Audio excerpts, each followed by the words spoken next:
to Lighten Up. It's only light. I'm Vero, owner of Sacred Crystals, and this is Christina Kozak. Hey people, how are you?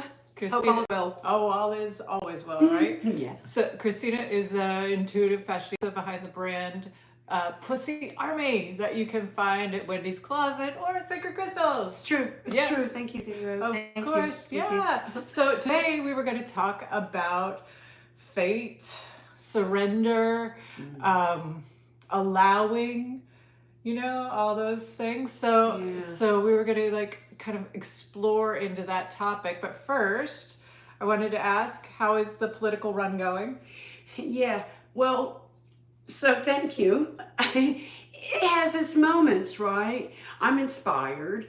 And so this is can I straight up tell you guys how this is all kind of unfolded a little bit if we have a minute. Yeah, of course. Yeah. Okay. That's why we're here. Okay. I have a gift. I have ability to know stuff that's going to happen in the future. It's kind of what I got a little thing about. So, a while ago, I was told that Arnold Schwarzenegger was going to run for president.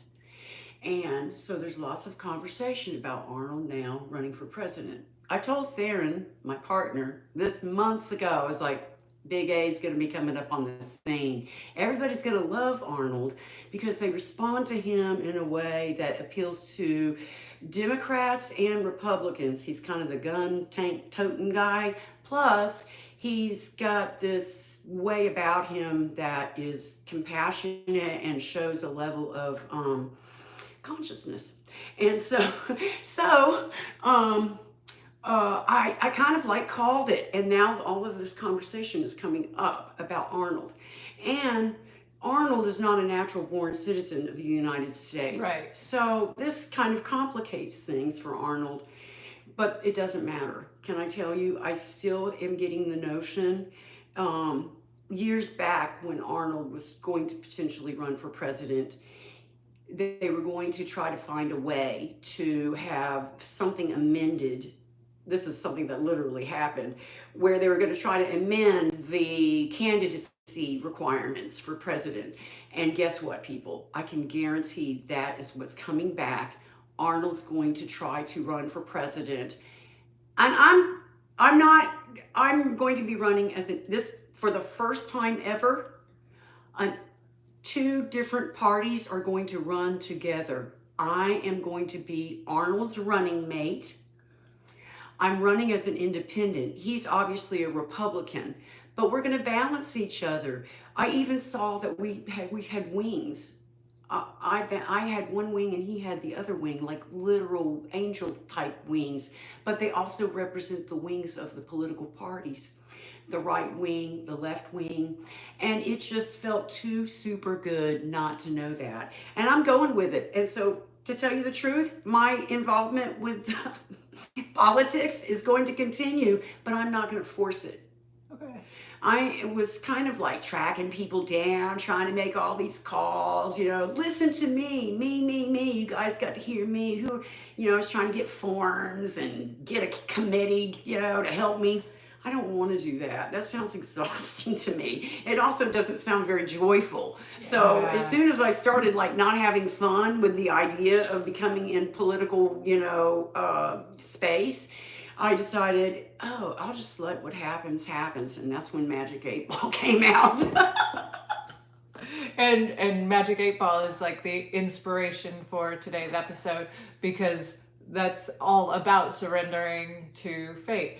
And that's I have to commend you, because the whole point of this life is joy, right? The whole point of everything that we do is to experience more joy. So as soon as you hit contrast, which is your inner intelligence saying this isn't fun, you're like, okay, I'm gonna just allow. And now you've envisioned it. It's in your vortex. It's in your realm of possibility, and you're just allowing it to come to you. Yeah, totally. And however that happens, by being inspired to talk about it here, or whatever platforms you choose to talk about it on, like you're just gonna allow it to unfold. Yeah. And however it unfolds is fun. Like there is, I honestly, I see you as like all of a sudden being spiritual advisor to like to the whole government or something, like that'd be fun. It's going back to the 80s, people. That's Yeah. what's happening. The 80s, like, it was kind of a spiritual time, don't you think? A little bit, maybe. I mean, it was not spiritual now, but like Nancy Reagan was in office, do you remember? And she leaned on psychics to guide and everything. And I think that's kind of been not something that's widely discussed or talked about.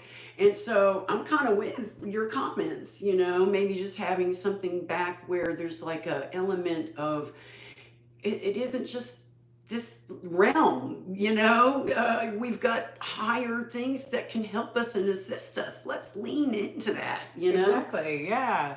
So yeah, that's very interesting. You talk about Nancy Reagan and I remember Johnny Carson. The same Johnny Carson was, I'm dating myself with Johnny Carson, but Johnny Carson was before Jay Leno on the Tonight Show, and he was the king of the Tonight Show. That was the only time. That was the only show that maybe David Letterman, right? Yeah, later David Letterman came on the scene, but David Letterman followed Johnny Carson, so they were like one after the other. They didn't really compete. Okay, yeah. Okay. So like they were like the kings of late night. Yeah. And but Johnny Carson highly depended on astrology and psychics from what I've read. I don't know the man personally, although my great grandmother did. That's cool. My great grandmother would stay up every night, like she's 90 something years old, and she would stay up every night on the couch. She'd just fall asleep on the couch because she had to watch Little Johnny. Oh my gosh. Because Little Johnny played with her Little Johnny in Avoca, Iowa. Wow, that's so funny. So they had children that were in common. She had friends. So back in Avoca, Iowa. Isn't that crazy? That is. Yeah. So anyway, Johnny Carson did, from what is written about him, did rely heavily on psychics and astrology, and if it wasn't in the stars, he was like, run a rerun tonight. I'm not going on. Wow, that's pretty strong commitment. Yeah. You got it. He's like, but it's also like alignment, and then like really we as, and I should is a very strong word, so I should stay away from it, but because we should all over ourselves, but it's in our best interest to get into alignment with ourselves, like to get into that space of being in alignment with the energy of the universe, what place where we feel good, so that we can move forward from there. So, because everything goes better when you start with your own alignment. So it's really wise advice to, okay, it's not in the stars, or however you get into alignment. If you're not in alignment, don't do it. It's just not going to end up good. Like I don't want to go, if I'm not in alignment, I will hide myself in my back office and not talk to my employees. Because I know that if I go out and like try to fix something or talk to them and I'm not in alignment, it's just going to go downhill. So yeah, alignment, and then that's consciousness. What Vero just spoke of is just straight up consciousness, awareness of your physical presence, your state of being, your state of mind, your energy, how you're vibrating, all of it. That's consciousness. And you are demonstrating that in the most holy, sacred, observant way. And thank you. Oh, thank you. That's a huge compliment. It's the truth. Thanks. I only asked my higher self that I can stay there more often. Yeah, well, and higher self is always going to respond to that kind of ask. Higher self's going to be like, me, come on, Yeah. me, choose me. Yeah, yeah. Yeah. Because higher self never comes down and gets sad with you. Right. Yeah, higher self is always like, oh, Yeah. she's sad. I'm up here. Come on up here. We're not sad over here. Yes. You know. Yeah. But So. it's really, really mature and wise and elevated of you to know in your highest being and your highest self to not try to project your pain on other people. Yeah. It you know, that is the goal. It doesn't always work. It doesn't always come out that way. Look. Sometimes I will just and yeah, that never goes well. Hey, that's the best learning opportunity. Yes. Everybody learns from those types of experiences, and they're also those are gifts, those are blessings. So thank you for those vomiting times too. Yeah. You know. Yeah. It's those moments where we learn, I guess. Yeah, well, it's those times that we say, hey, you remind yourself, please, higher self, connect me with my highest self. Always, you know, so you're not impacting the world around you, you know. And so. that's something also, I guess, to notice about others, as when they are in pain, which may come out in various ways, may come out with them being an absolute a-hole, you know, or you know, when you're dealing with others, if they're not connected to their higher self, of course they're going to come across in ways that are, you know, painful, but it's because they're not connected, and that's sad. So, but you can't really feel empathy for them because that's their lesson. That's where they're supposed to be. And they'll get it and connect, or they won't, and they'll get it when they pass. But you know. Yeah. That's very interesting. Yeah. So speaking of like surrender and allowing, I mean, that's, you know, you set your intention, and you're done. You step back and you allow it, right? So set the intention for a great day. Now it's just time to let it happen. But the magic 8-ball, which Christina was talking about, which is also helping in her political career, is and I'm serious. Yeah, lighten up, people, for real though. Really, things are not that, you know. So you can lighten up a little bit and use these fun little tools, you know. Yeah. So the 8-ball is like the epitome of surrender, because, you know, I mean, how many choices does it have? So let's ask you know, a question of the 8-ball. Do you have a good 8-ball question? Seriously, the 8-ball. Yeah. Magic 8-ball. So let me think, because I have already asked the 8-ball a question here very recent. So, and it was really, you know, a question that was pretty important to me. So, and the 8-ball responded with outlook good. So that is the response from 8-ball regarding, will I be Vice President of the United States? And I don't care if I'm president or vice president. My ego is not attached to either title. That's not really the game for me, you know. I mean, it's not a game, is what I'm saying. So, yeah, title, I can be disassociated with that as much as I want.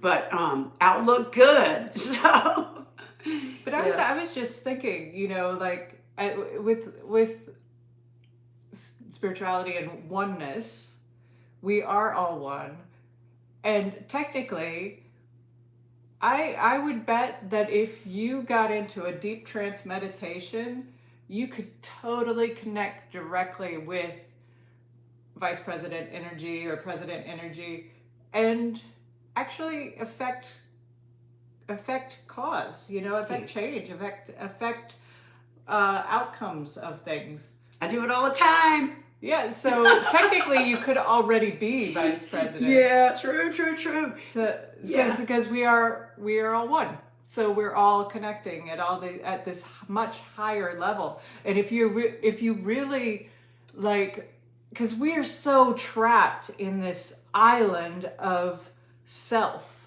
We are so trapped in this island of self. And the truth is that this is just an illusion, the self. And that we are actually so much bigger and so much broader, and we connect to each other. We're one. We're one. We're all one. So when we tap into that oneness, and if we imagine if we all tap into that oneness, if we all, like there are days when there are, meditations that go off on Facebook or whatever that are like, everybody meditate on this day. What if we actually all did? Like the more of us that do, the more of us that do, the more we affect consciousness, the more that we are all creating this vibe that is really directing the energy of our whole reality experience. Yeah, I was a part of a like worldwide prayer. Yeah. Everybody got together at noon, and we all, offered up our own wishes and prayers and offerings, of whatever Yeah. good juju we wanted on all the Yeah. places and all the hearts. And that type of unified, energetic prayer and thought movement is like really super powerful. Yeah. Really super powerful. It's energy, and that's what we are, and that's what our consciousness is, and that's what is, and that's what emotions are. And so those are all the ingredients. It's the recipe for manifestation. Mm-hmm. It's the recipe for human physical development, Mm-hmm. and incarnation. So it's beautiful stuff. Beautiful stuff. Yeah. Yeah. And I think to Vero's point, I'm not saying that this is, I'm going to fulfill some kind of destiny, like I'm going to be a spiritual thing or whatever. But I think bringing back some good, solid, earthly guidance that is from a intentional place that's honoring and sacred and all the things like spirituality has to offer,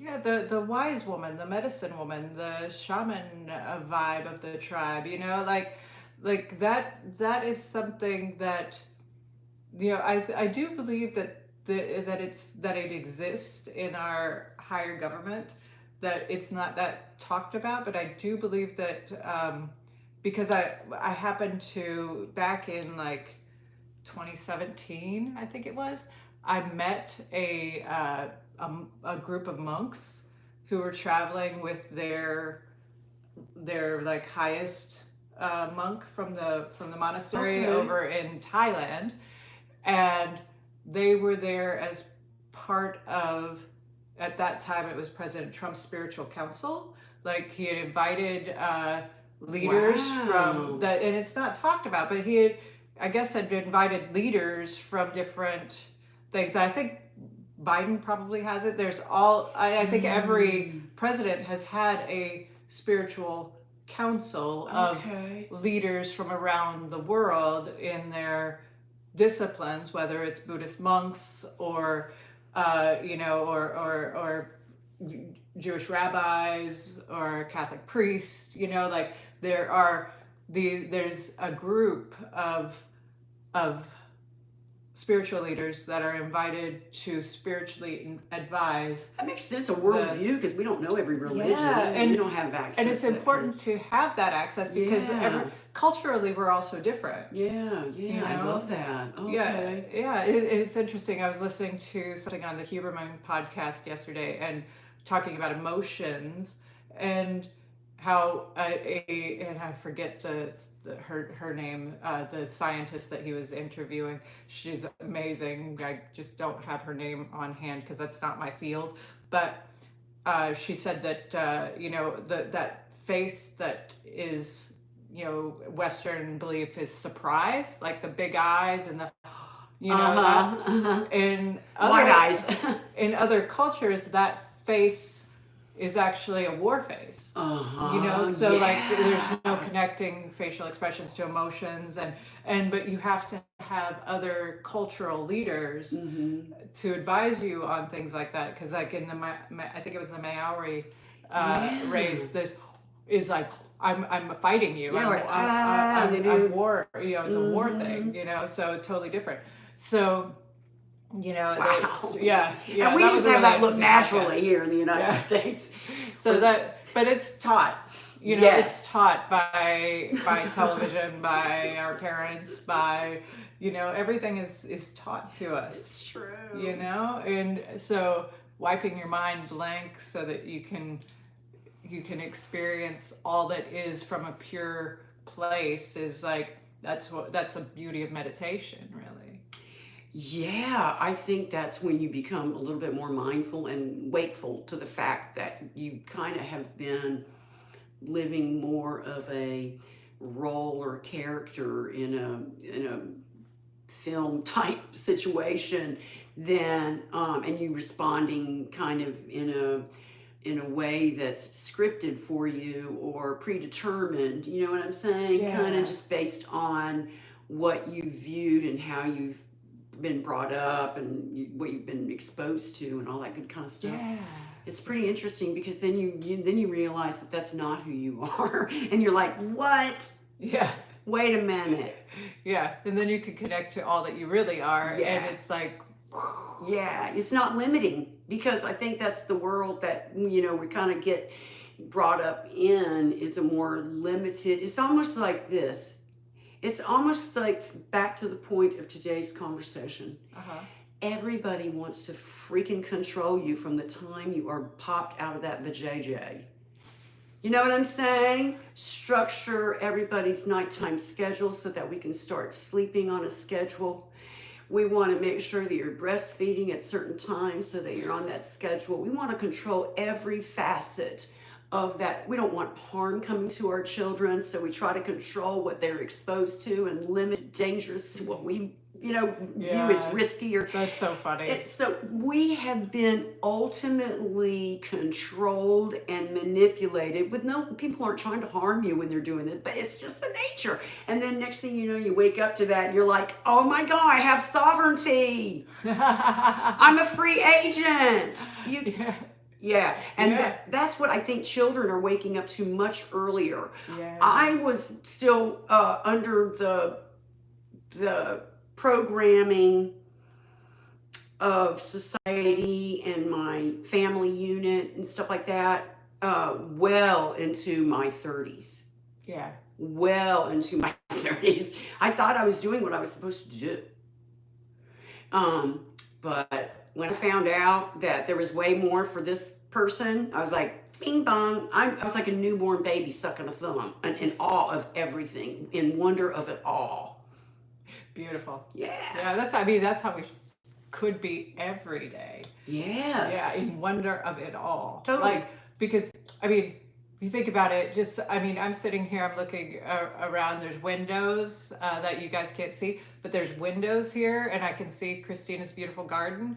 And, I bet you I could spend all day trying to count the number of different species of plant that are out there, and I wouldn't even come close. So just to be in wonder of this, all that we're creating around us. Because we created all of that beauty out there. It's pretty amazing. Yeah.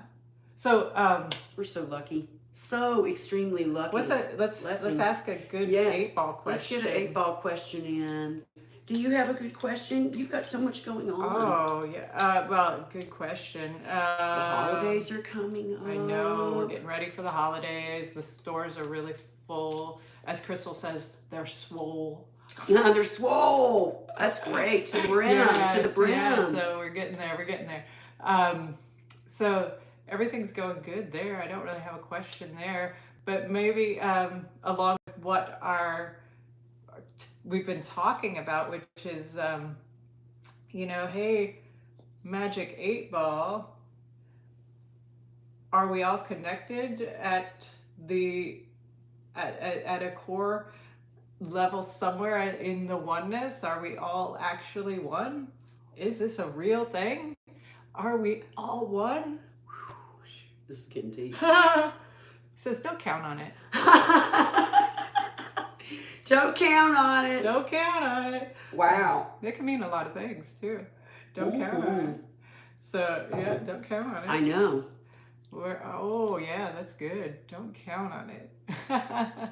That's So kind of interesting. yeah, because it's interesting because the collective intelligence, infinite intelligence. Like there does feel like there is separation from us, Mm-hmm. but ultimately I don't agree. I think we're all one. I just have so what's You a can good always follow up? disagree with, well, What's a let good me follow ask up? for a little clarification from 8-Ball. Okay. Because maybe we need a little bit more detail or insight from 8-Ball. And we can go deep with it with 8-Ball, because 8-Ball will give to you all day long. All right. All right. So let's think of Think about a good question. Yeah. yeah, a good follow-up. Don't count on the oneness of all. Okay. So that's kind of where we're at. So what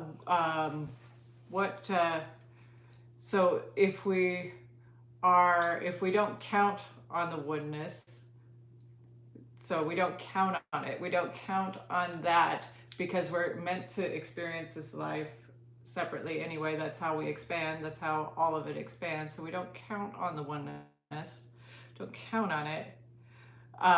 So the following question would be, can we Count on the two-ness of it? Is it the three-ness of it or four-ness of it? Is are we separate? Are we separate from infinite intelligence? Are we separate from our higher selves? I'll look good. Okay. So there is some separation. There is some separation. Outlook good to separation of our highest selves. To us not being 100% connected. Okay. Okay. So if that outlook is good, oh, I had a question, but I forgot it. So if we're separated from, if outlook is good that we're not totally connected, can we align with our higher selves? Can we align with our higher selves? Oh, it doesn't. Sometimes it's hard to read. Yeah, come on. I can't read it.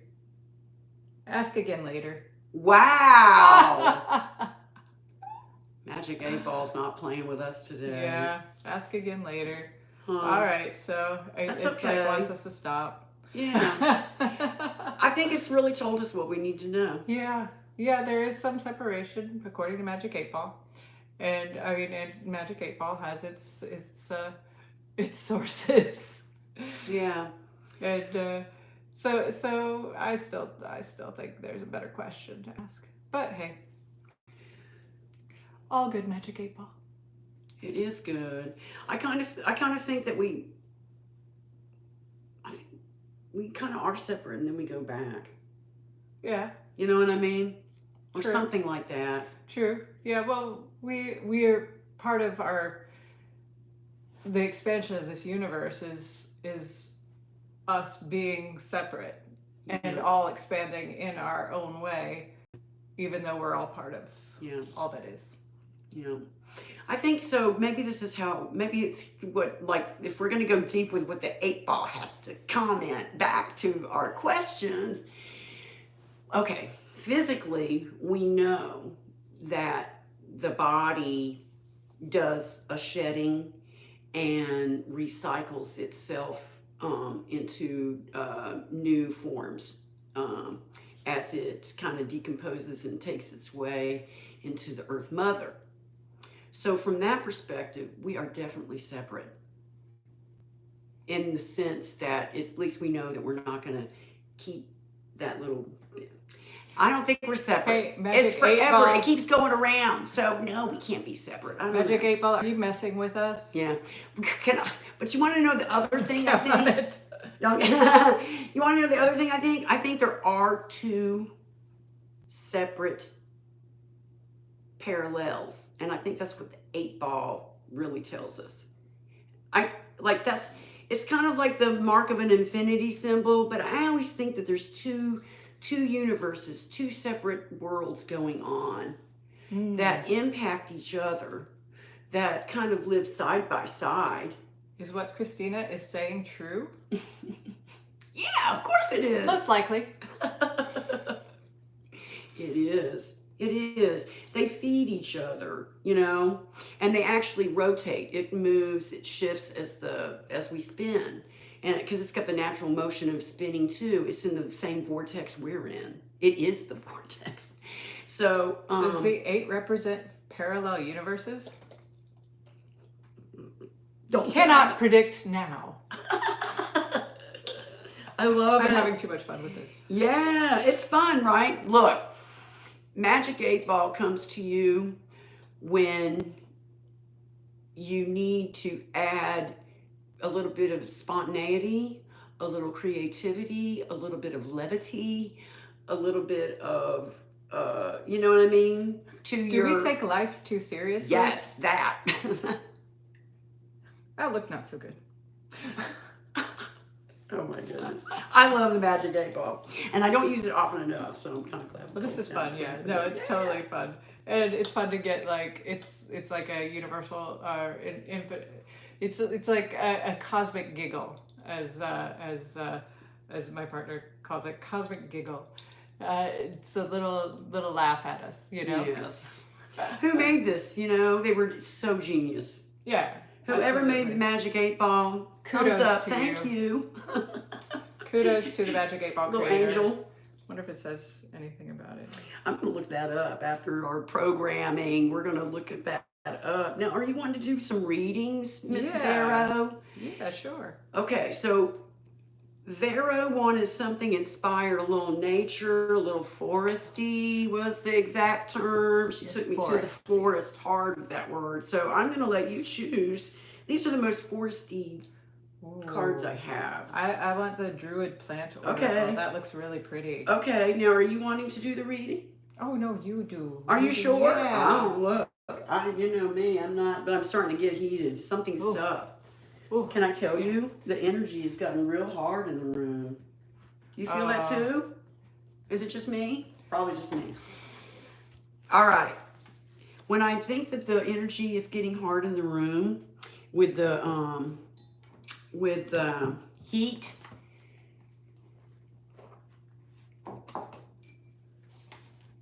not that angels aren't always with us, because they are, but I'm just going to call it. Angels are hard with us right now. Angel of Fire, Nathaniel, coming up in here. Welcome, Nathaniel. Yeah. Those cards are pretty. They are so pretty. Absolutely. And I keep forgetting to tell who the author is and the illustrator, so hook me up with that. Vero. I'm so bad. Last time I totally forgot. This is the Druid Plant Oracle, working with the magical flora of the Druid tradition, by Philip and Stephanie Cargom. And the illustrations are by Will Worthington. So this is the box cover for it. Isn't that pretty? It's pretty. Oh, I'm loving it. There's some really, really amazing information. I won't go through every little detail of it because it can be a little wordy, and you know me, I'm wordy as it is. But what you feel is enough, I think. Yeah. But oh my goodness, it gives you it's got a wealth of information as far as medicinal plants and the use of them. So check out the Druid Plant Oracle if you get to find it. Okay. Oh yeah, baby.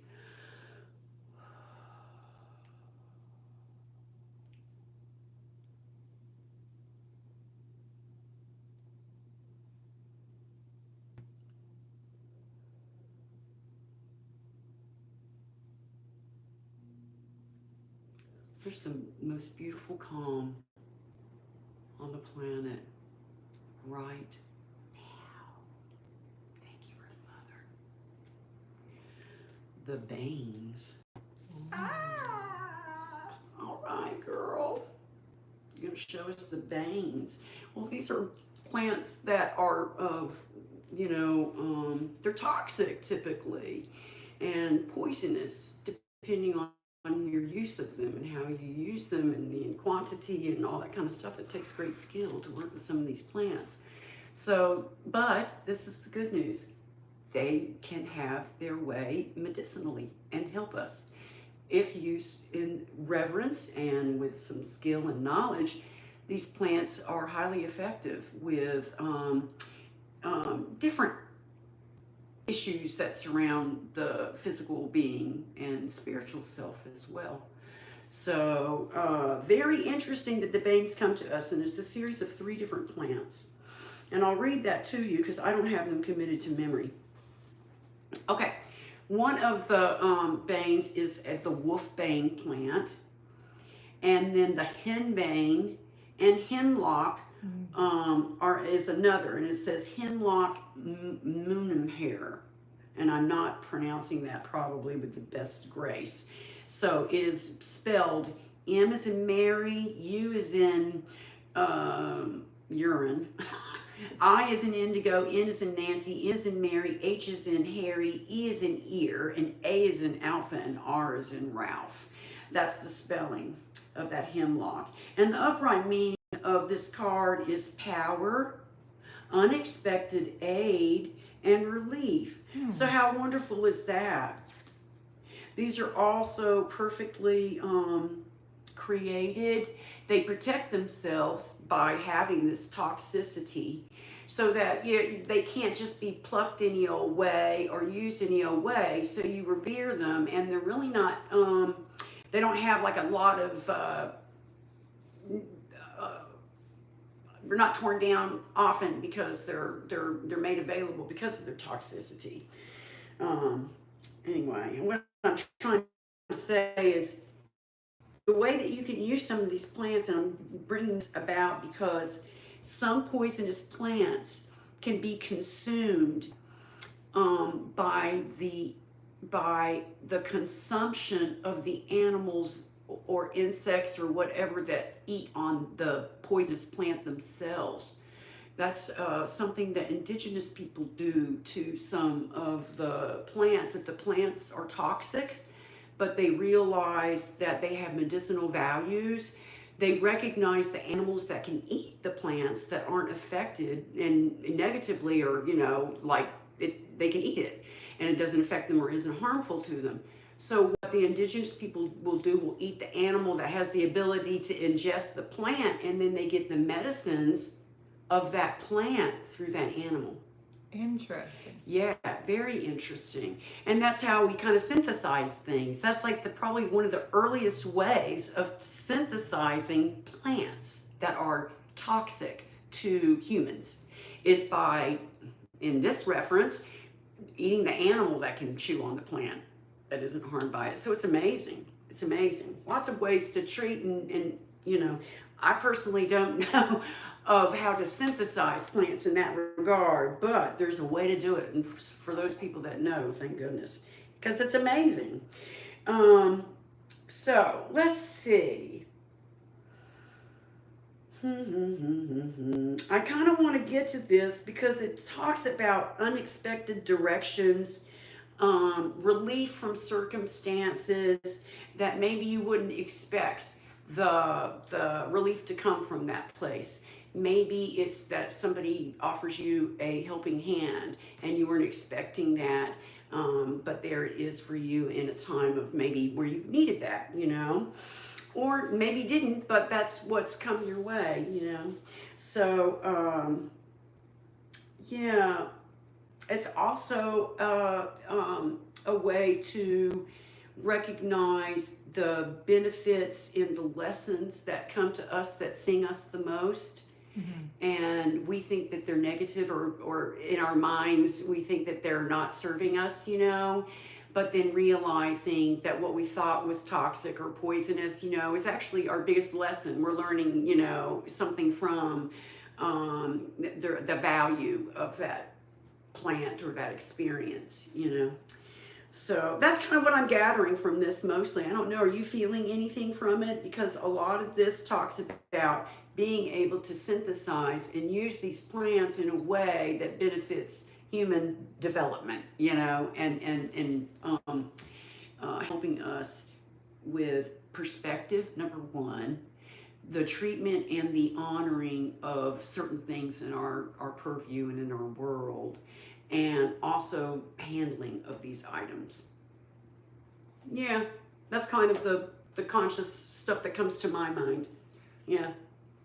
And the unexpected benefits that come from these items too, because at first glance they seem like they're hugely poisonous and harmful, but when you dig a little deeper and go a little, more into it, you realize the value. Mm-hmm. Yeah, yeah, and it's this card is under cover of night, so it's for me. There's something in it about doing the shadow work as well. That's very sweet. I like that. Yeah. I like that. The darker side of things, yeah. In herbalism and plants and horticulture or whatever, there's nightshade plants, and some of these are in the nightshade family. And so I know that's kind of indicative of where the moon's rising. And I think some of these, there's rituals, certain rituals to collect or harvest. So I think that might have something to do with it too. That's only done in certain times of the year, and it's a full moon and a certain time of the. So it's kind of interesting how that is also, the reverence part and the ritual part comes into play a lot of these. For sure. Yeah. But yeah, there's so. I mean, that what you said is so right on. That there is, there's lessons in the things that sting. There's lessons in the poison, and that's and those lessons can be really beautiful. Just like these poisonous flowers are really beautiful. They are. So yeah, so if any of you out there are having a moment where you're having a lesson, you're in the middle of something that stings, know that it's not all poison. That it's medicine, and it's for the highest good. Yeah, I love that. I love that. There's sincerely some good medicine probably coming through. Sometimes it just takes us a little minute or even just a little time to get through that and reflect, and then realize what came about from that experience might have really been solidly good for you, know? Yeah, exactly. So, yeah. Interesting. I love that so much. Me too. Yeah. And also too, intention. I am going to mention that because it does have the little arrowheads, the little darts. Yeah, they look like spearheads. They are. They're little arrow tips or tips for a spear. And because some of these plants are so extremely poisonous, people knew this. And so they were making decoctions and dipping the arrowhead or spearheads into the poison. And then they would, let the arrow fly, and it would do what it needed to do with the poison too. So, let your intentions be really, really, really clear and pure, because they're like, you can do good, you can be the poison, or you could be the remedy. That's what these plants are. They can be the remedy, they can be the antidote, they can be the snake's venom to treat the poison that you got bit by, or they can be the poison. So balance that little bit out too with your intentions and your goodwill towards others too, also. And your thoughts can be the arrowheads with the poison tips. Your thoughts can be that, or your thoughts can use that as medicine and move forward from it in a positive, expanding light way. You can heal so many people with your positive thoughts and energy. That's what Vero's doing when she mentions that if there's people out there right now going through something, where they're having a little sting, that's like a little prayer where she's saying, it's okay, you're gonna, right? That's how I kind of view that. This offering is good prayer. Yeah. Having good, clear thoughts about other people is what I'm saying. Yeah. Straight up. Yeah, that was a good card pull. Yeah. Mm, Yeah. mm, So tying it all together yeah. today is it's about when we first started, it was about surrender, and allowing, and uh, being playful, and letting things be, letting things grow,